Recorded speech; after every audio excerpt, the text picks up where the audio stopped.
पुणे महामार्गावरती प्रचंड भीषण असा अपघात झाला होता 18 तारखेला 10 वाजता. आणि या अपघातामध्ये झालं काय, कंटेनर चालकाचं नियंत्रण सुटलं, त्यानंतर 4 ते 5 गाड्यांना धडक बसली. आता इथे विषय असा आहे ना की आपण लेन कटिंग प्रचंड मोठ्या प्रमाणात करतो आणि त्यानंतर असे अपघात घडतात.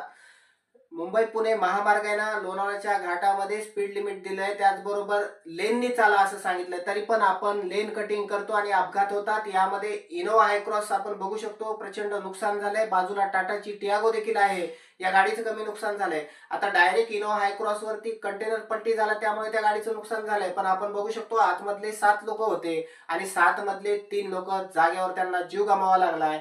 बाकीचे 4 जखमी आहेत, त्यांना हॉस्पिटलमध्ये ऍडमिट करण्यात आलेलं आहे. त्यामुळे सांगतोय, गाड्या सुरक्षित चालवा, लेन कटिंग करू नका.